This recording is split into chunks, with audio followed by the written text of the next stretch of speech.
Good afternoon, everyone, and welcome to today's webinar hosted by Region 8 chapters of HFMA. The topic for today's webinar is Flourish, Maximize Individual Strengths, Create Stronger Collaborative Teams. I'd like to welcome today's guest presenter, Mea Austin. Mea is an executive coach and motivational speaker who helps executives increase profits, create higher employee engagement, and overall organizational scale.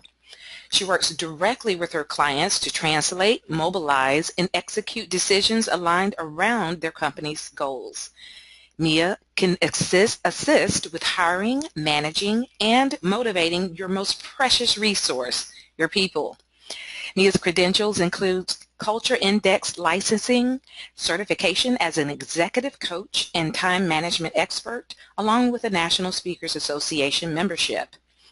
She studied business at Washburn University in Topeka, Kansas, and is a degreed paralegal. So without further delay, I'll hand the call over to our guest presenter. Mea, please go ahead. Welcome, everyone. Good morning. Today we're going to talk about how to maximize your strengths and work collaboratively with the people around you. And I want to start out by telling you a little story about a shepherd who was in a remote area herding his flock when suddenly a brand new fancy sports car came flying down the road in a cloud of dust, and out jumps a young man in an Armani suit, Gucci shoes, Ray-Ban sunglasses, and he leans out the window and he asks the shepherd, "If I tell you exactly how many sheep you have in your flock, will you give me one?" The shepherd was kind of amused, and he looked at his flock, and then he said, "Well, sure, why not?" So the young man jumps out of his car, whips out his laptop, goes to a NASA page, pulls up GPS, scans the area with a satellite, gets a high-resolution photo, exports that photo to an imaging processing app, and then he gets an email that he downloads into an Excel spreadsheet. He looks up at the shepherd and says, "You have exactly 1,586 sheep. Shepherd said, "Well, that's right. I guess you can take one of my sheep." So he watches as the young man kind of wrestles one of the animals and gets him in his car. And then the shepherd stops him and says, "Hey, if I can tell you what your business is, will you give me back my animal?" And the young man says, "Well, sure. Why not?" So the shepherd says, "Well, you're a consultant." The young man looks surprised and says, "Well, how'd you figure that out?" "Well, you came here without being called. You charged me a fee to tell me something I already knew, and you don't know anything about what I do. Now, will you give me back my dog?" It's a funny story, I know, but really that's what happens to us when we work outside our strengths. You can miss important details. You are not at your best, and you can wind up with a dog instead of a sheep. So what we're going to focus on today is understanding how to determine what drives us in business and how to use that to be better at what we do and to collaborate with those around us. Developing your strengths makes it 8 times more likely that you'll describe yourself as flourishing at work. That's from Psychology Today. And so what we want to do is really maximize your individual strengths and help you with your colleagues. Now, you can make significant changes in the way you live and the way you work that allow you to begin to flourish. So what we're going to do today is you're going to take a survey by way of describing yourself in terms of different traits. Because we had such a phenomenally high number of attendees for this webinar, we were not able to pre-survey all of you. But I do want to let you know that because you are registered for this, you are eligible for an actual survey. So what I'm going to do today is take you through the process of identifying some of your strengths to help you figure out how to best use those and to help you understand how important your core traits are in what you do and the way you do it and the people that you work with. So we're going to talk about 7 core traits that are cemented in you by the time you're somewhere between age 12 to 15. Now, everybody can modify their behavior. We all have to do things that we are not so good at or that we don't like. But the problem is when we try to be something we're not, eventually that causes stress and burnout, and that's what we want to avoid. So I'm going to ask each of you to get out a piece of paper at this point. I'm going to give you just a second to do that. And, of course, something to write with. And I'm going to ask you to divide that sheet of paper into 4 sections. You can do that in 4 boxes or just 4 sections top to bottom on the paper. And in each of those sections, please make an arrow in the center of each section. So the way this works is that we're going to compare your strengths to other people, kind of on a statistical bell curve, thinking that if you are like a lot of other people, or closer to 50% of the population, you still have certain things that drive you, but they probably just don't show up in as big a way. They're still there, but they may be harder to identify. So that red arrow is going to identify average. What we're going to do as we talk about each of these traits is determine how big the trait is in you. The bigger the trait, the more it drives your behavior and the way that you think. In fact, it's going to be very obvious if you're extremely extroverted as opposed to just being friendly, as an example. So as I go through the description of each of the traits, there's going to be a list of high and low.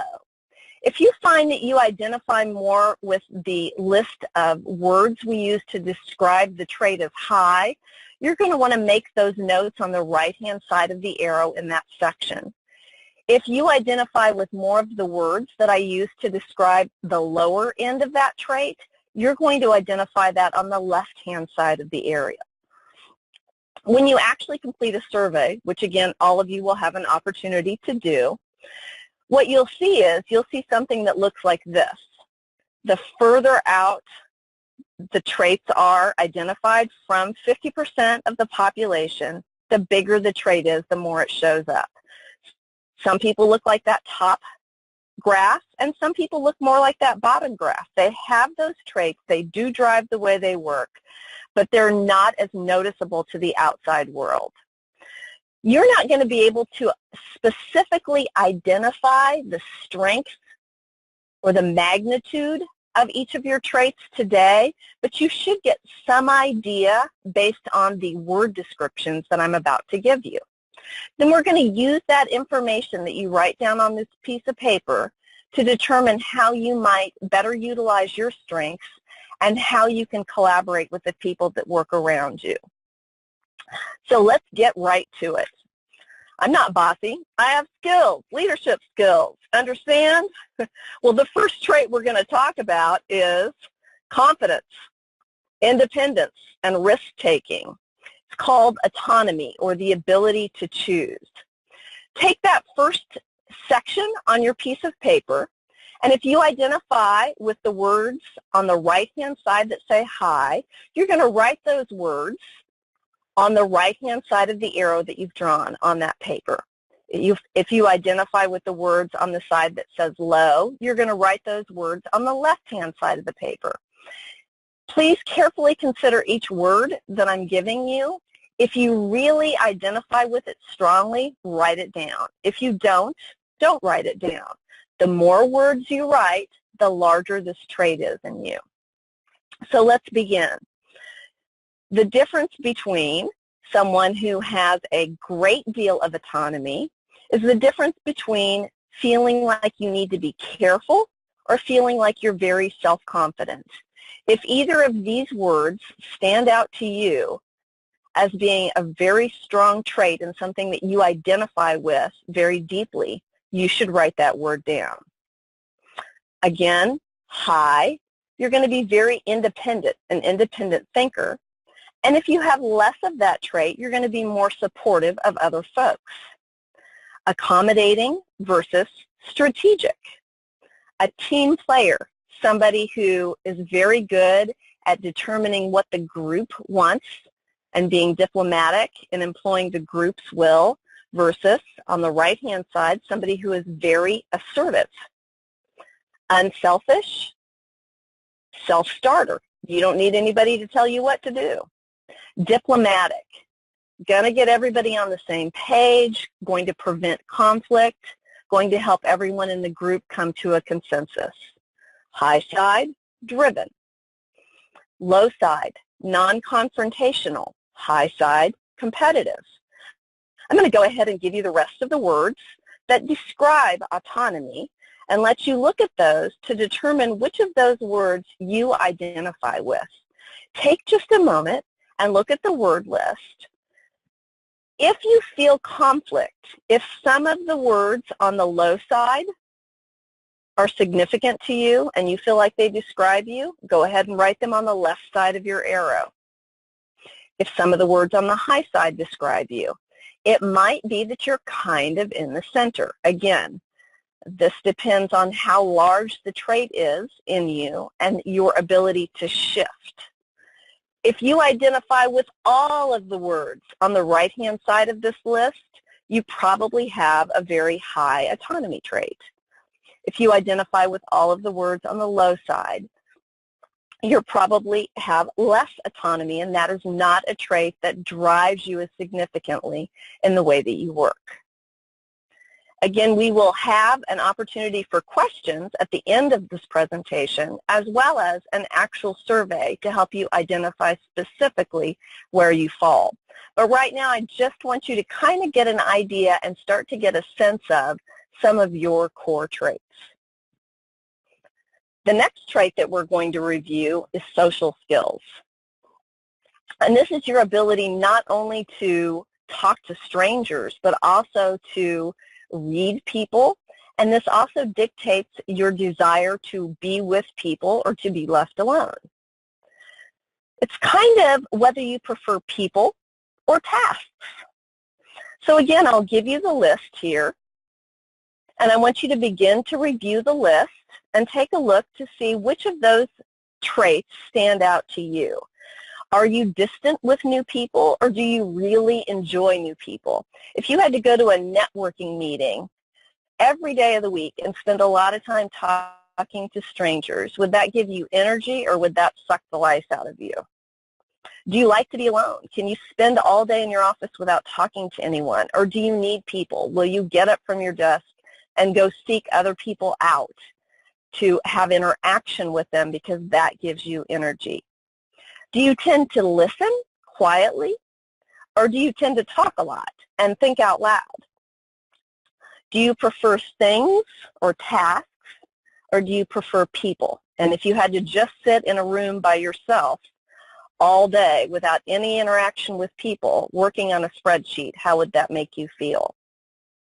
So again, as you review the list of low and high social traits, take a moment to write down the things that you feel like describe you. It's perfectly okay if some of the things on the low side and some of the things on the high side describe you. Again, that would put you more in the middle without a significant, very strong driving trait one way or the other. Take just a few more minutes to make sure that you've identified all of the things that you feel like describe you, that you identify with. If you're not sure, don't write the word down. The next thing we're going to talk about is patience. That's the third trait that we're going to identify. And that's basically pace. It's easier to understand the trait if you think of it as being patience, but it's speed of movement and the ability to focus. For instance, if you have a very low, and this can be a little bit confusing, if you have a very low pace, you tend to move quickly. You're impatient. You have a short attention span. You like change. You might describe yourself as being intense because you're always on the go. If you have a higher level of pace or patience, you're going to be more methodical, more focused, deliberate. For instance, if I gave you a list of 5 things to do at 8 a.m., if you have a high pace, you would probably go through that list in the order that it was given. And if I called you at 10 a.m. and asked you how you were doing on the list, you may tell me, I've completed items 1 and 2, and now I'm on 3. And I don't know what 4 and 5 are because I'm not there yet. That's somebody with a high pace. A low pace, that's somebody who's going to take that same list and not be as methodical. That person would look at the list and say, hey, 3 looks like fun. I'm going to start with number 3. And then they might get bored with number 3 and jump to number 1. So this is really your approach to work. Now, here's the interesting thing. Lots of people who actually have a high pace, who are very focused and deliberate, don't realize it because the worlds we live in, we're constantly being interrupted. We're forced to work at a higher speed. We don't have the opportunity to be deliberate or methodical or systematic in the way we approach our work. So I really want you to take a moment to consider these words and think about, in a perfect world, how would you like to approach your work? Do you enjoy changing tasks a lot? Do you tend to do things at the last minute, at the 9th hour? You probably have a lower pace. If you would prefer to do things in order, methodically, deliberately, do you like to have a system? Do you like to start something and finish it? You probably have a higher pace. Take a moment and look at these 2 lists of words, and in the 3rd section on your piece of paper, identify on the right-hand side some of the words that might apply to you, or on the left-hand side, or again, perhaps there's a little bit of both. If the word doesn't jump out at you, it probably doesn't apply to you. All right, moving on. It's always easier to ask for forgiveness than it is to ask for permission. This next trait is about your ability to conform. How do you feel and think about the rules? This trait also is focused on attention to detail and accuracy. So the difference between low and high is, as you can see, somebody who's more casual versus careful. Somebody who is informal versus somebody who likes structure. If you scan when you read, you probably have a lower conformity trait. If you follow the rules because rules are important to you, and if you like to be specific, precise, pay attention to detail, and double and triple check things, then you probably have a higher level of conformity. This is a really important trait that drives what's important to us. So if you have a low D, it's not that you don't care about the rules. It's that you don't really remember the rules. You're focused on other things. If you have a high D or a lot of conformity driving you, the rules are very important to you because they are your roadmap. That's how you make decisions. You look at history. You look at the data, and that is what determines what your next step should be. Obviously, as you can begin to gather, all of these traits work together in different ways. We can't silo each thing about us. In the same way that if you have brown eyes, the way your brown eyes show up also depends on your hair color, your skin color, what you might be wearing. These traits all work together. And as we move forward, you're going to get a better understanding of that. But in that 4th column that you have, go ahead and write down some of the words that jump out to you from the high or the low side or both. Moving on, I'm going to ask you to flip your piece of paper over, and we're going to talk about the 5th trait that we are going to measure, and that is logic. You're going to have to take a stab at this, but I want to give you some description as to where you might lie on a 1 to 10 scale. There's no arrow here. There's no middle. It's just kind of a 1 to 10 scale on reason versus emotion and rational thought versus idea. Now, they've done a lot of studies on this, and a lot of people seem to think that men are more logical than women, and that is just not true. This trait drives you, and it is not based on gender, and it is not based on how extroverted you are. If you easily show emotion, if you make decisions based on how you feel or sentiment, you're probably somewhere on the 0 to 2 scale on logic. If you make decisions using a little bit of emotion and a little bit of logic, kind of black, white, and gray, and you let your emotions contribute but not be the deciding factor, you're probably more in the middle of this trait. But if you make completely logical decisions and you don't let your emotions sidetrack you, then you probably have between an 8 and a 10 on logic. And this plays into all of your other traits in a big way. So just take a moment and look at that scale and assign yourself a number. Listen to your gut. Do you make your decisions based on how you feel or based on what makes sense? All right. The next trait, and the last trait that we're going to talk about right now, is ingenuity. So the idea I want you to get here is this is not just can you tweak something. This is can you come up with something that no one else has ever thought of. All of the folks pictured on this page are people who invented things or created things that other people thought were crazy. That's what we're talking about when we're talking about ingenuity. And that also we're going to try to identify on a straight 0 to 10 scale. This is not just about being creative. This is about being clever. This is original thoughts and ideas.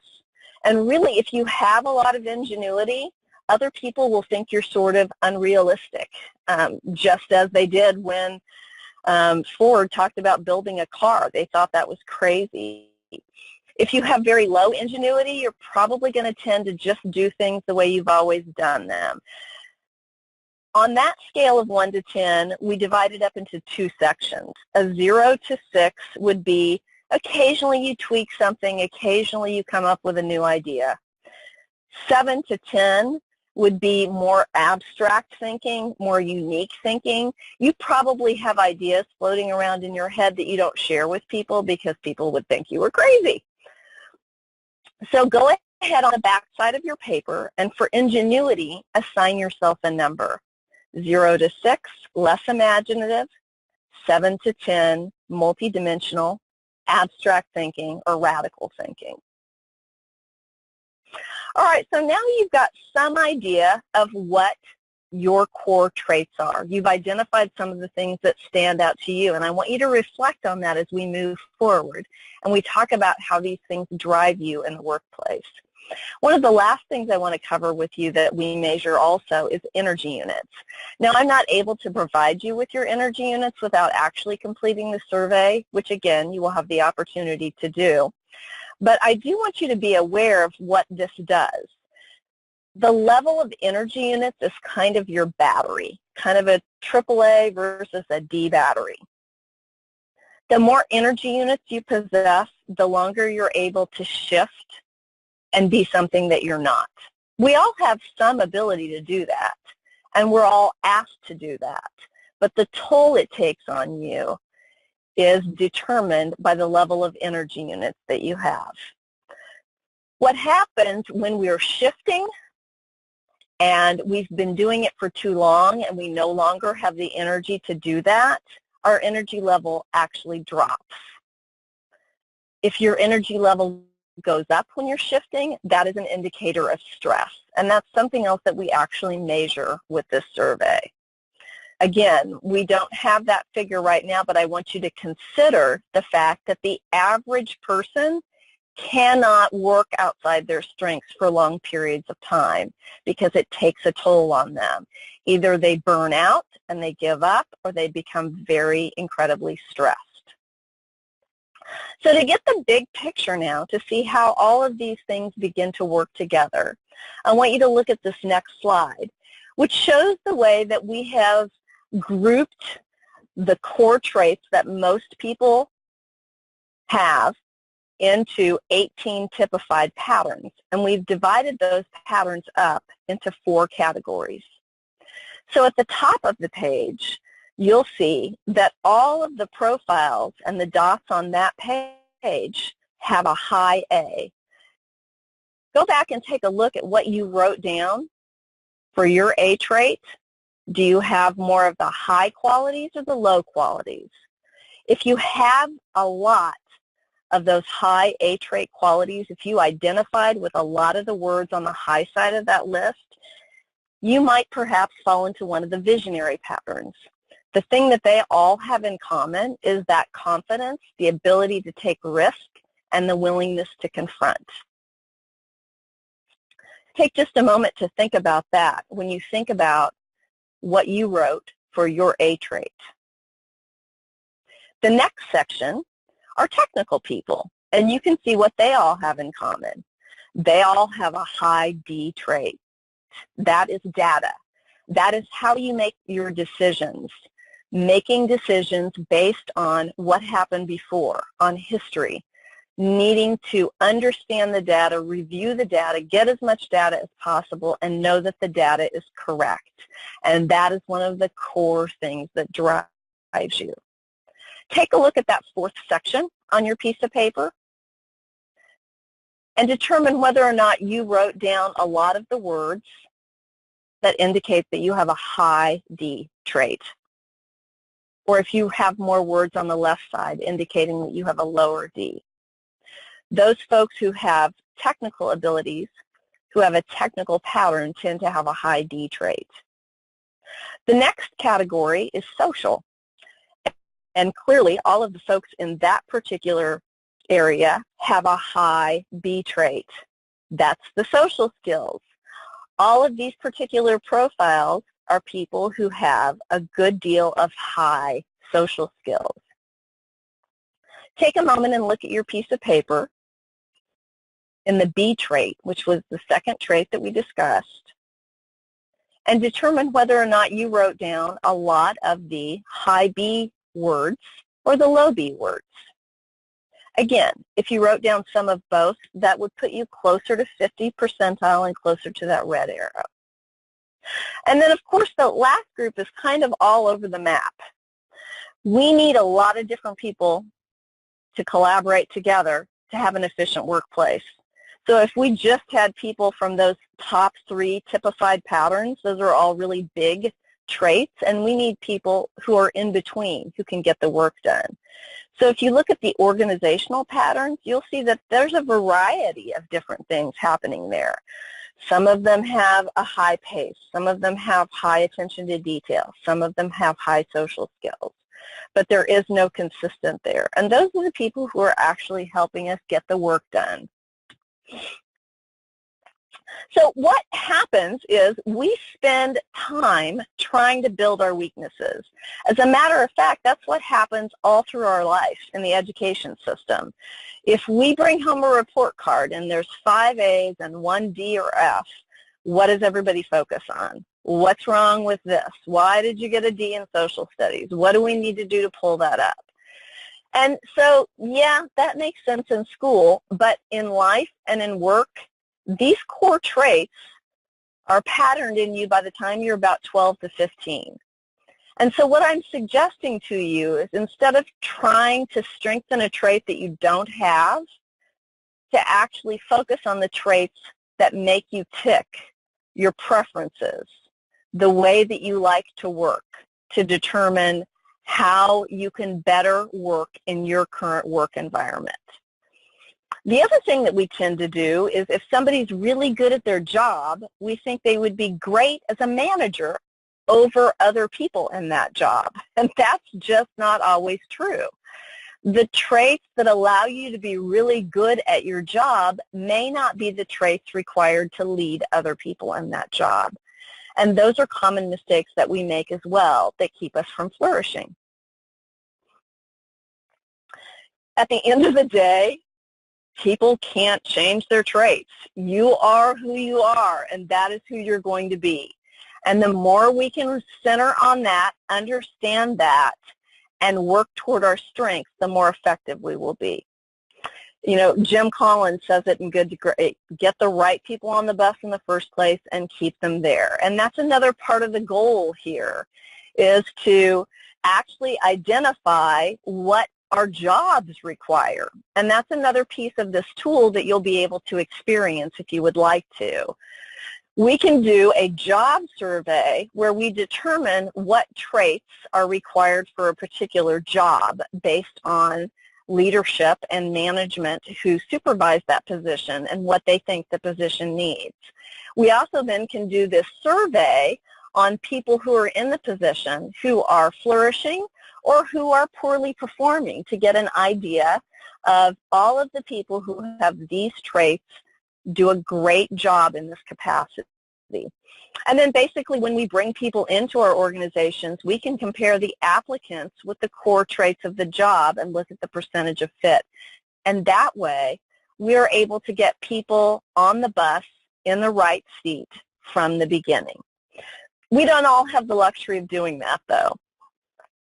And so at the end of the day, it's more than your education and your job history that makes you successful in a job. It's what's driving you. It's, do you have the core traits for the job?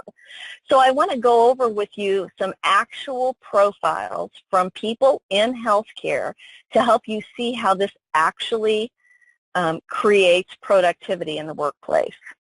So again, this is somebody's actual survey. It's anonymous from a healthcare facility in Region 8.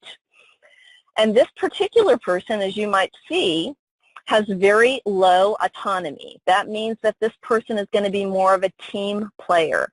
They're going to collaborate with people. They're going to want a lot of detail in an explanation of how to do the job, because they don't really want to ask questions. They don't want to confront.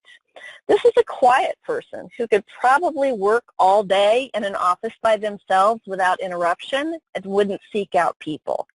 This person is also someone who has a very high pace, as you see that blue dot far to the right, which means that they prefer to work methodically, deliberately. They prefer to do things in a certain order. And this person also, as you can see by the green dot, which is attention to detail, data, and rules, pays a lot of attention to detail. This particular trait is called a craftsman, and this is actually the survey of somebody who's a medical biller. And they're a very good medical biller because they don't talk to people. Once they've figured out what to do and they understand how to bill, they can just sit and bill without asking any questions. They're not going to make wild decisions on their own because they don't have a lot of autonomy.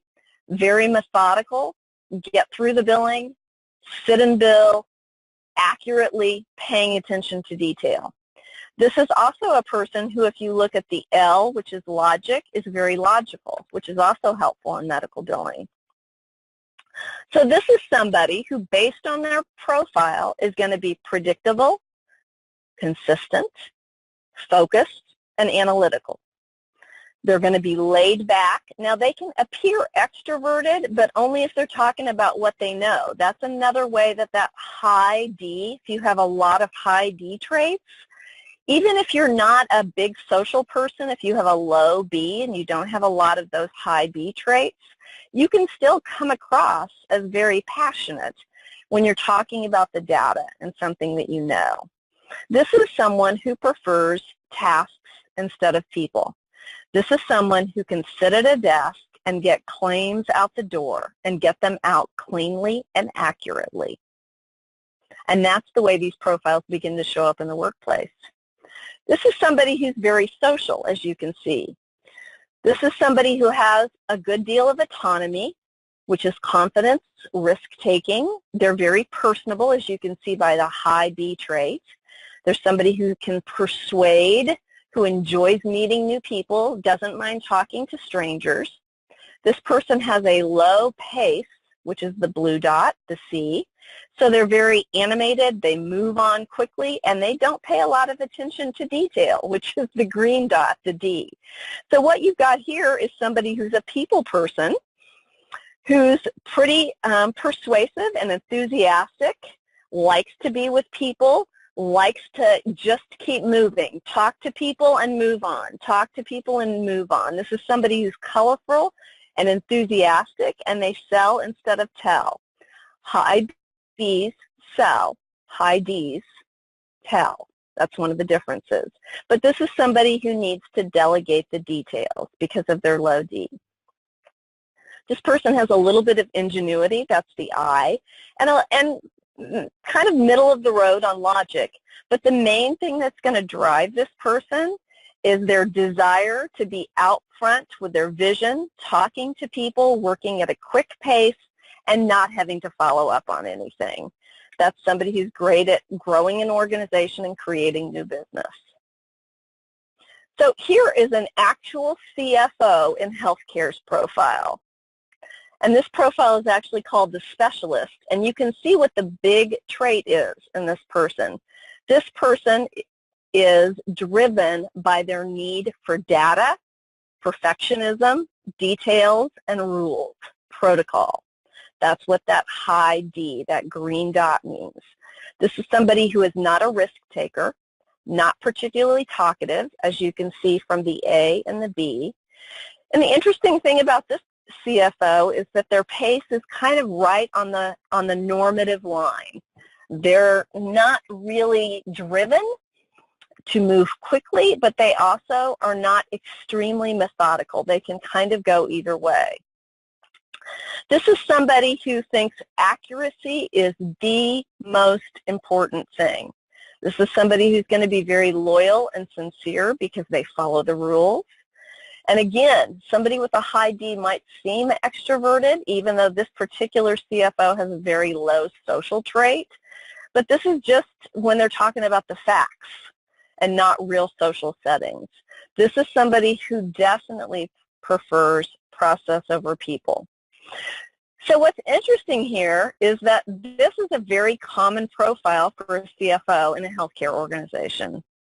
And what you're going to see next is a profile that's very common for a CEO in a healthcare organization. This is one of the visionary profiles. This is somebody who's very aggressive and who's a problem solver. They take charge, extremely confident. And we know that because we see that this person has a lot of the A trait high qualities. Not quite as much social, fairly quick pace, which is the C, and not a whole ton of attention to detail. This is somebody who's friendly, but they push instead of persuading.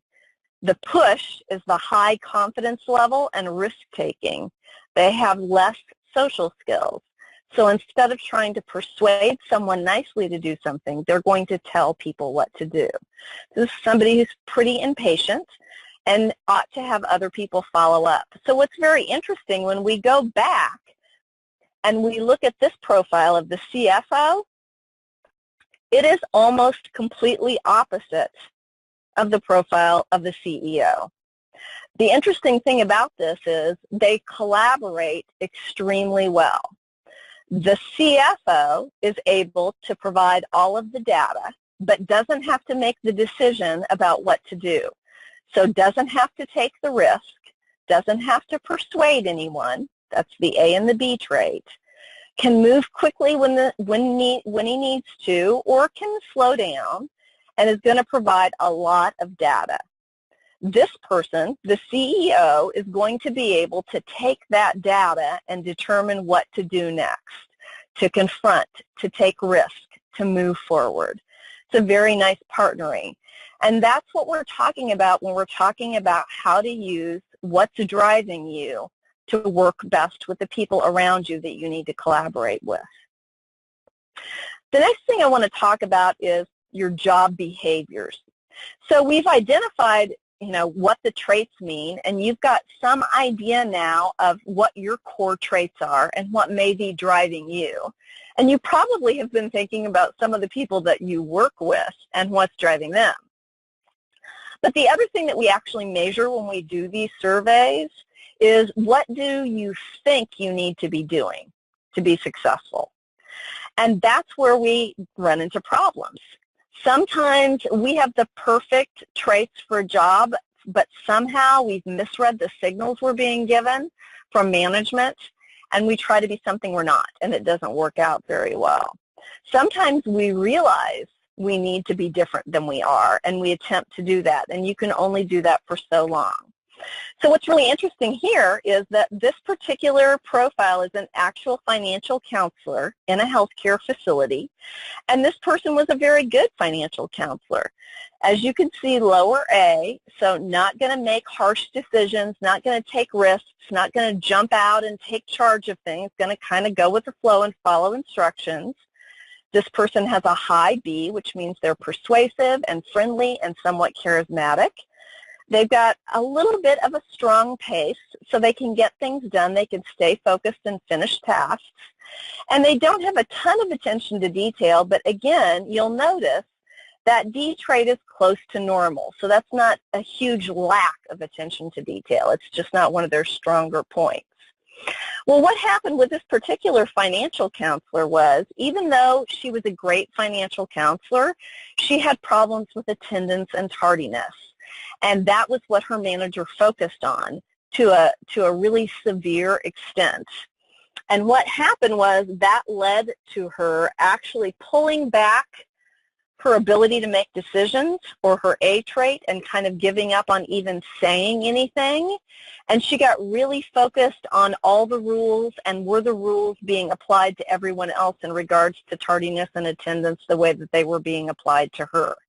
So you can see she actually switched her traits kind of out of spite, and this person was actually let go. Their job behaviors identified what was happening in the situation, and we were able to understand why it was happening in this particular situation. Here's somebody else who was a great financial counselor, had a lot of attention to detail, was able to get through calling in a queue to make payment arrangements, able to repeat the process, very logical, not emotional, not going to get suckered in when people said, oh, I can't pay that because my dog died, etc. But they promoted this person to manage the other financial counselors, and she quit. Why'd she quit? Well, she didn't have a lot of confrontation, risk, assertiveness. She has a lower A. She also has a lower B, so she wasn't able to cheerlead, motivate, and inspire the people around her. So this is a great example of, just because you're good at a job and you have the traits for that job doesn't necessarily mean that you would be great at managing other people in that job. She preferred to manage process over people because she has a lot of the D trait, which is conformity and attention to detail. And this is an example of why it's so important to understand what our traits are and what's driving us, and to understand what role we should be in. Here's somebody else who was an office staff, and the report I got on this person was that they were making big issues out of small ones and like to point fingers at other people. And we can tell that by this person's profile. When you look at their profile, they're not very social or persuasive, but what they do have a lot of is that D trait, which is rules. They like the rules. They pride themselves on being able to follow the rules and being able to execute things perfectly. And when the people around them don't have that trait, it's very frustrating, and they're constantly pointing out other people's errors. Again, this is all identified by understanding what's driving you and what's driving the people around you. In nearly 20 years of doing business, no one has approached me and said they couldn't do the job. Not once. That's a quote from Jeff Werner from LinkedIn. And that's so true. If we know we can't do the job, or if we feel like there is a disconnect between what we're capable of doing and what we're being asked to do, we don't say anything. We just keep trying to do the job. And the one thing I want to inspire you to do today is to seriously take a look at what's driving you and find ways to work within your strengths. An example of how that can come true is this example of some medical billers that I worked with. This is the profile of one of the medical billers. Great medical biller, has a lot of attention to detail, has a pretty quick pace so that she's able to get through the claims. Not terribly social, doesn't really love people. What she really likes is the data, the details, getting through the claims, billing claims accurately. So we've got another medical biller here, and you can see the really big driving trait in this person is social. Well, here's what was happening. Patients were calling in with questions about problems with their claims, and they were getting the medical biller at the top, that profile, and that person was not very nice.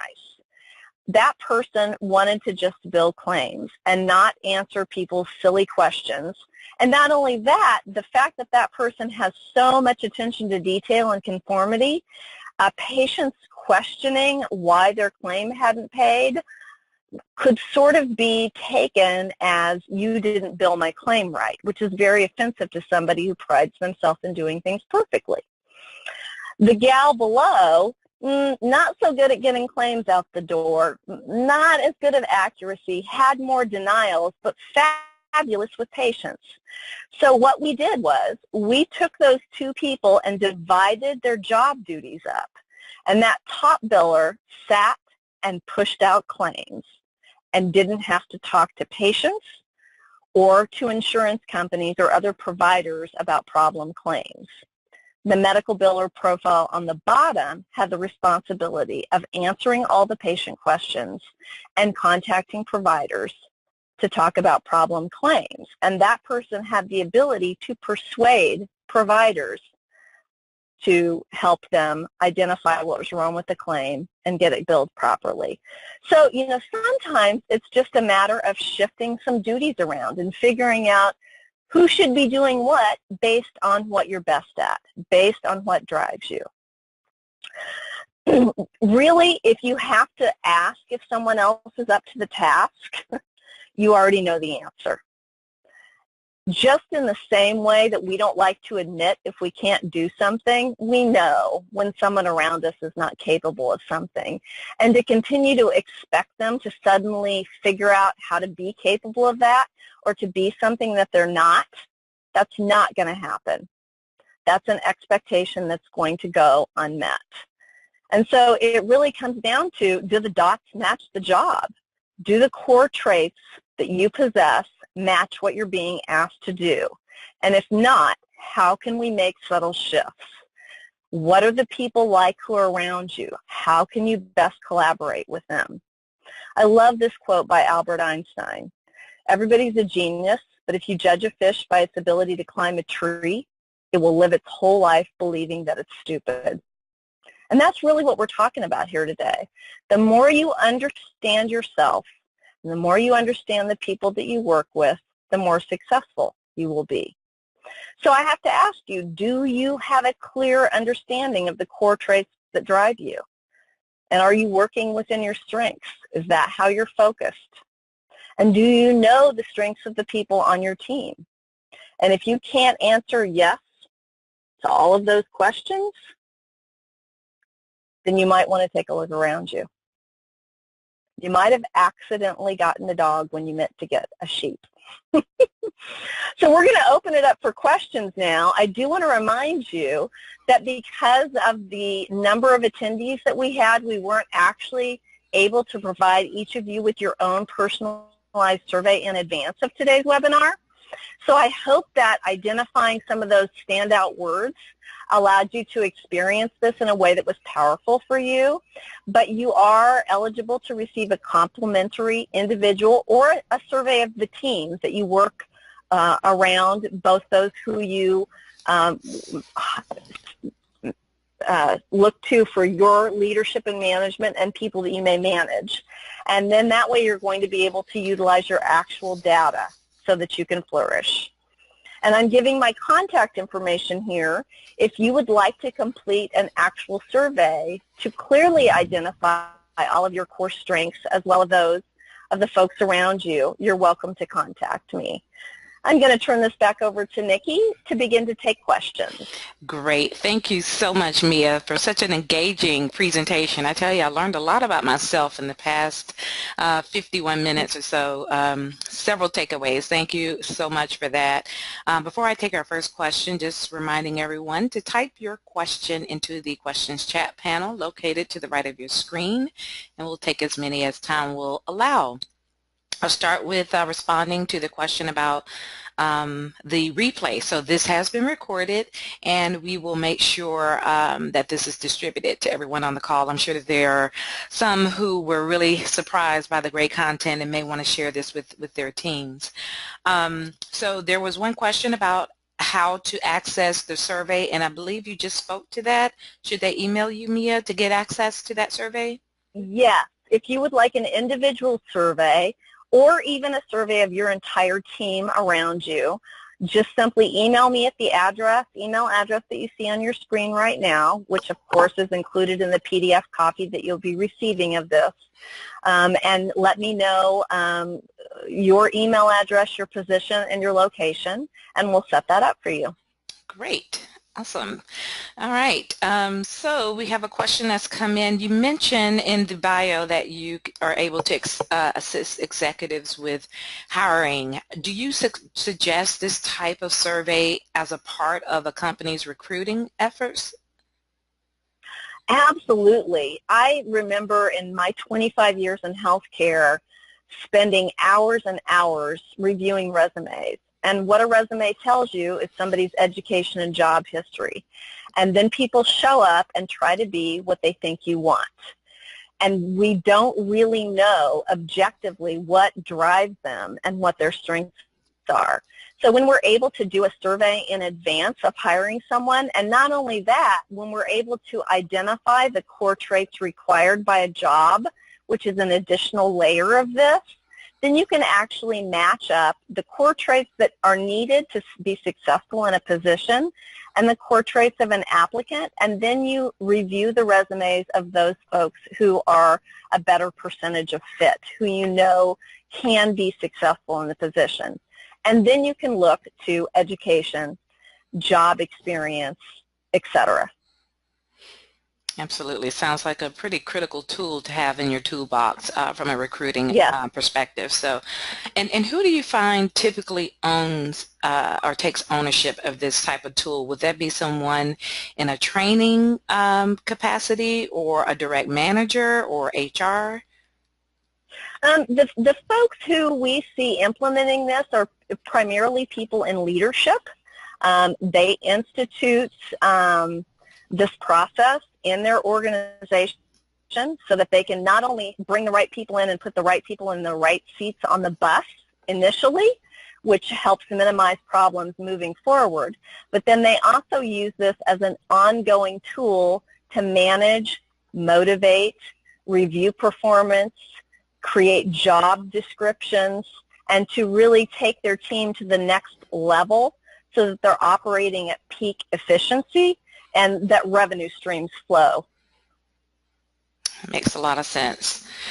Okay, it looks like we have exhausted the couple questions that have come in, so let me just read a few closing notes, and if we have another one to creep in, then I'll be sure to call that out. So as we approach the top of the hour, just want to take this time to thank our members and the entire healthcare community for joining this month's webinar. And as you exit, you will be prompted with a survey, not the survey that Mea is administering, but a feedback survey just on the webinar itself.